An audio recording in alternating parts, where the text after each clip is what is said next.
Hey everyone, this is Heidi from the blog Hands Occupied with another knitting tutorial for you today. In this video, I'm going to walk you through what to do when you have a pulled stitch in your knitting.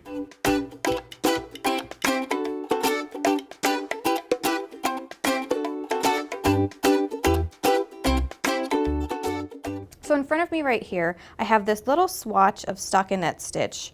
So this is a little square of knitting that I have knit one row on the right side and purled one row on the wrong side. That's stockinette stitch.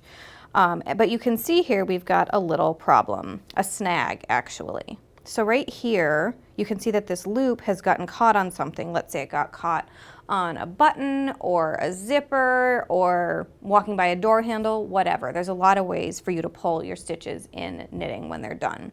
So I've got a few tips and tricks for how to fix this situation.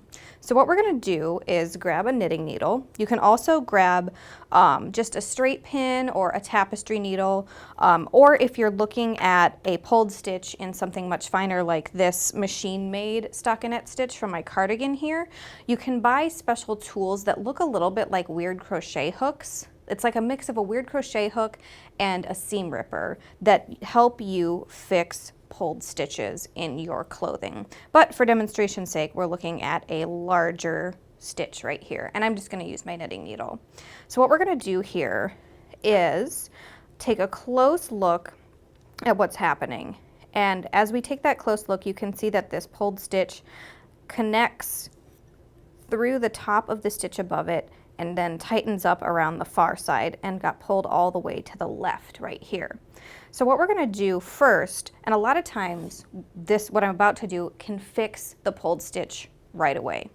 So you can pull your swatch or your garment straight and then side to side, and that tends to pull the pulled stitch back in line. But you can see there's still a bit of a gap going on. So I'm going to take my needle and pull the opposite side of the stitch to kind of bring more of the yarn back in the place it should be. And then you can continue pulling on the stitches next to that stitch to get the tension right on the surrounding stitches. And then one thing you can do if your stitch is really, really pulled out of whack, or if you're still feeling like there's a little bit too much of a gap where your pulled stitch was, you can fully block your garment or your piece of knitting again. And so by blocking, I mean soak your knitting in a bath of tepid water, so like lukewarm, not hot, not cold, just completely lukewarm water. Soak it for about 30 or 45 minutes and then pat it dry with a towel, lay it out flat, creating the shape again, and that can often fix that pulled stitch as well. So that's the basics of how to fix a pulled stitch. There are more advanced techniques you can get into as well, but for starters, this fixes 90% of the pulled stitches you're going to find in your hand knitting. If you have any more tips for us or questions, don't forget to reach out in the comments and tune in again soon for more knitting tutorials.